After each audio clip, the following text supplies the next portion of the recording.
Pemilihan Presiden 2024 baru akan digelar 3 tahun lagi. Namun, aromanya sudah tercium sejak saat ini.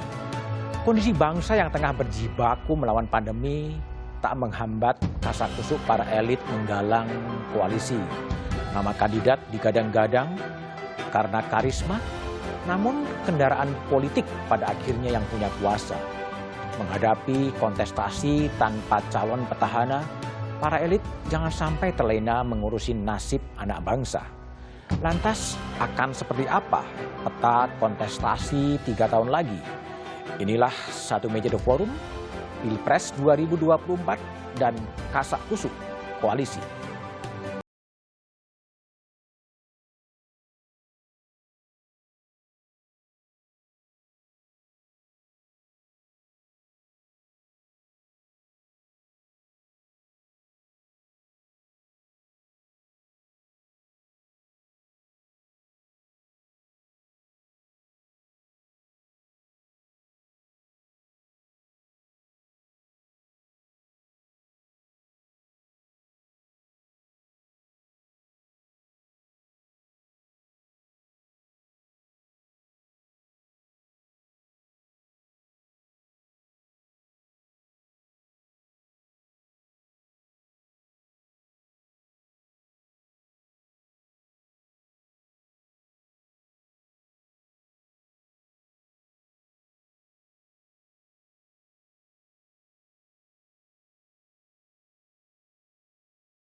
Sudah bergabung secara daring sejumlah narasumber. Yang pertama adalah politisi PDI Perjuangan, Bung Effendi Simbolon. Selamat malam, Bung Effendi.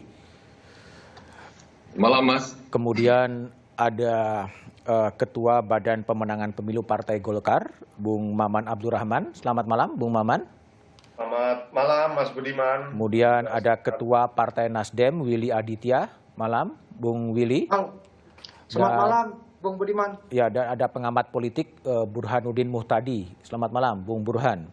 Sebelum saya memulai diskusi, saya coba lihat berbagai survei soal calon presiden. Yang pertama ini adalah survei dari Litbang Kompas yang dilakukan 13 sampai 26 April 2021. Prabowo Subianto dengan 21,3%. Kemudian Anies Baswedan 11,7%, Ganjar Pranowo 10,1% dan Basuki Cahayapurnama 4,9%. Kemudian di layer yang kedua ada nama Sandiaga Uno 4,7%, Agus Harimurti Yudhoyono 4,4%, Ridwan Kamil 3,6%, dan Tri Risma hari ini 3,6%. Ya. Kemudian di layer yang ketiga Gatot Nurmantio 2,2%, Mahfud MD 1,2, lainnya 2,8 dan belum menjawab 29,3. Kemudian masih ada grafis yang kedua yang bersumber dari Parameter Politik Indonesia. Dalam pasangan Prabowo Anies 43,8, Prabowo Sandiaga 37,7, Anies AHY 35,9, Prabowo Ganjar 35,7, ya. Itu lalu kemudian ada juga pasangan Anies Sandiaga 32,1, Puan Maharani Anies 25,1, Prabowo Puan 21,8, Puan AHY 13,9. Kemudian dari Polmatrix ya yang dilaksanakan 20-25 Maret 2021 ada Prabowo Puan 19,2, ada Yusuf Kala Anies 16,4, ada Ganjar Khofifah 15,9, ada Ridwan Kamil AHY 12,3. Itu adalah potret dari sejumlah lembaga survei yang memotret popularitas dan elektabilitas dari capres-capres. Saya bertanya kepada Bung Effendi Simbolon, sudah fix bahwa PDIP akan mengusung Prabowo Puan, Bung Effendi? Ya, terima kasih Mas Budiman. Salam sehat buat kita semua ini. Keputusan partai tentu nanti diambil melalui forum yang sesuai dengan anggaran dasar anggaran rumah tangga ya. Oke. Nah, jadi pada waktunya kan nanti ada secara resmi menyampaikan, walaupun PDI Perjuangan saat ini ya menjadi partai yang bisa menyalonkan sendiri. Satu-satunya partai ya, oke. Ya, tetapi saya kira pada waktunya nanti ada indah pada waktunya. Indah pada waktunya. Indah pada waktunya. Itu termasuk usulan Bung Effendi yang mengusulkan Puan Anies ya? Ya, itu juga indah pada waktunya juga itu. Indah pada Ya. waktunya itu nanti pada saat Ketua Umum menurunkan siapa yang akan didorong oleh PDI Perjuangan. Iya, dan kita berikhtiar agar muncul ada dua figur dari dua, dalam tanda petik ya, dari dua kutub yang selama ini ya cukup serius begitu, ada polarisasi begitu ya. Oke. Dan ini dua figur yang menampilkan sosok muda dengan background yang kuat dari sisi akademisinya, pengalaman eksekutif, pengalaman legislatif. Ini apa? Di Dan- pasangan Puan Anies ya? Ya, Puan Anies. Tadi Puan Anies. dari mungkin Mas Budiman agak kelupaan waktu survei pasangan antara Mbak Puan dengan Mas Anies ini ya. Tapi di PPI itu survei ada muncul itu di akhir Mei itu ya. Iya. Dan menarik, sudah 25%. 25,1%. Iya, Puan jadi Anies. ya belum apa-apa dia sudah 25 mendapat ya? modal seperti iya. Oke. Jadi Oke. saya kira ya paling tidak ini tawaran yang untuk didiskusikan agar kita juga Jadi terbuka pemasaran untuk- dulu ya, seperti marketing ya, marketing politik Puan Anies gimana gitu ya. Tapi kalau gini, Bung Effendi, kalau ada ungkapan yang beredar di sejumlah media sosial yang mengatakan siapapun capresnya wakilnya Puan, itu gimana sih? Betul atau betul? Ya, saya juga heran juga ya kenapa kita dengan posisi 2 kali menang, mungkin mudah-mudahan insya Allah 3 kali menang, hat trick nanti dan posisi bisa mencalonkan sendiri. Ada figur yang kuat di dalam melalui proses kader yang kuat dan punya keunggulan yang masih bisa ditingkatkan elektabilitasnya dengan pasangan yang bila diramu dengan pasangan yang baik. Kenapa harus mencawapreskan kita? Oke. Kita harus capreskan dong. Jadi saya nggak tahu ya itu apakah original rekaman itu ya. Tetapi bagi saya pribadi sih saya kira bagaimana kita mau memotivasi Partai. pengikut kita, grassroots kita kalau mereka juga melihat kotel efeknya nggak ada ke diri mereka. Jadi nggak terbiasa PDI Perjuangan seperti itu. Jadi yang saya alami ya paling tidak ya, dia akan merujuk kepada ya figur nomor satunya begitu. Figur nomor Jadi, satu. Kalau pasangan Megawati Prabowo gimana? Kan ketua partai itu. Boleh aja kalau kita ingin katakanlah mencoba, namanya juga masih punya waktu ya. Menuju ke ya. Semuanya kan terbuka ya, semuanya terbuka. Tetapi saya mencoba untuk menawarkan Mbak Puan Maharani dengan Mas Anies Baswedan tentu dengan ada reasonnya juga, ada justifikasinya, Mas Budiman. Oke, kalau jadi Bung Effendi Simbolon, politisi PDI Perjuangan mencoba menawarkan Puan Maharani Anies Baswedan untuk Capres 2024. Saya ke Bung Maman Abdurrahman, Ketua Badan Bapilu Partai Golkar. Golkar sudah pasti akan menjagokan Airlangga Hartarto? Ya, malam Mas Budi. Gimana Mas? Golkar sudah pasti akan mencalonkan Airlangga Hartarto sebagai Capres di 2024? Insya Allah sampai hari ini dan berdasarkan Rapimnas terakhir Partai Golkar, aspirasi dari seluruh pengurus DPD 1 seluruh Indonesia itu mendorong dan mencalonkan Bapak Airlangga Hartarto sebagai calon presiden. Namun seluruh keputusannya kita serahkan kepada beliau. Itu satu.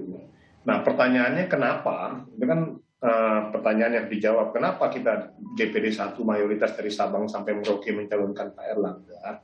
Karena begini Mas.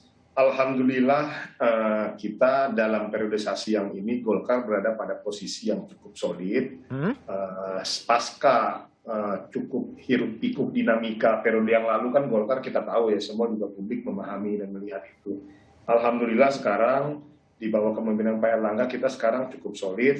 Nah, artinya ada suara kebatinan, harapan mayoritas kader-kader Partai Golkar dari Sabang sampai Merauke, dari tingkatan desa, kecamatan, kabupaten, kota, provinsi sampai pusat, untuk bisa mendorong kader Partai Golkar menjadi calon presiden. Dalam hal ini adalah ketua umum kita Pak Erlangga Hartarto. Kalau Pak Erlangga itu akan maju dengan siapa? Apakah siapapun wapresnya, capresnya Pak Erlangga atau gimana? Nah, jadi begini, sampai hari ini kita belum bicara ada opsi-opsi wapres atau apapun. Pasti kami seluruh kader Partai Golkar berkeinginan untuk mendorong Pak Erlangga Hartarto menjadi calon presiden. Karena dari sisi objektif maupun subjektif untuk kepentingan partai itu cukup memenuhi syarat semuanya. Pertama dari segi objektivitas, hari ini beliau adalah panglima terdepan yang melakukan pengamanan, yang melakukan upaya untuk mengembalikan, meribon kembali kondisi ekonomi kita yang terpuruk pasca pandemi. Lalu berbagai macam segudang pengalaman beliau. Nah, lalu yang kedua juga dari aspek subjektivitas, tentunya tadi disampaikan juga, dan saya yakin Mas Burhan dan semua teman-teman partai juga meyakini bahwa pada saat kita mendorong calon kita sendiri, tentunya ini akan memberikan efek positif, dalam hal ini kotel efek kepada partai. Di sisi lain, meskipun dalam survei-survei belum terlalu menonjol ya popularitas dari Pak Erlangga ya.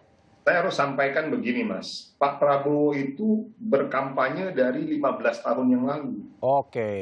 Dari 3 periode yang lalu itu baru cuman nggak sampai ya macam-macam, antara 15% sampai 20%. Anies Baswedan itu sudah menjadi pembicaraan publik sejak beliau menang menjadi calon gubernur.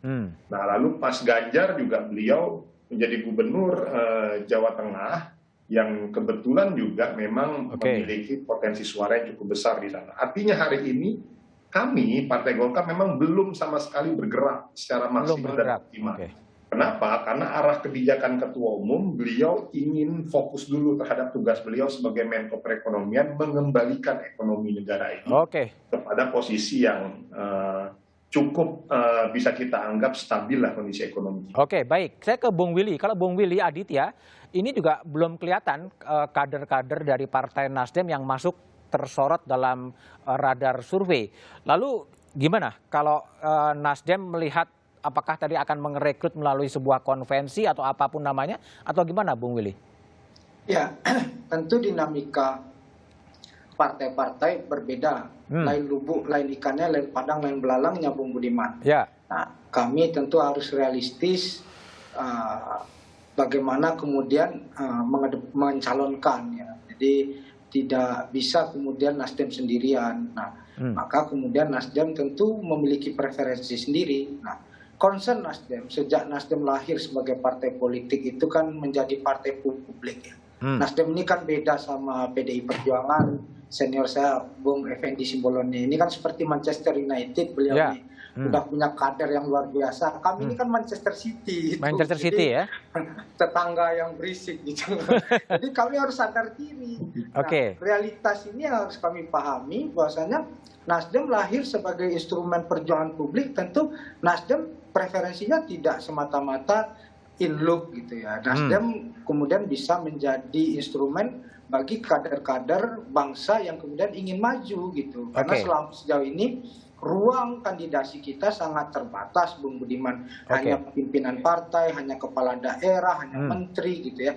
Nah, sementara banyak sekali kader-kader bangsa kita yang potensial. Dan yang perlu Bung Budiman ingat adalah kita ini terlalu orientasi elektabilitas ya. Padahal syarat sebagai seorang presiden yang harus kita garis bawahi adalah kapabilitas dan integritas gitu. Nah, ruang yang semata-mata dua hal itu sangat minimalis untuk bisa disodorkan oleh publik. Jadi sampai sekarang Nasdem belum punya kandidat ya, Bung Willy ya?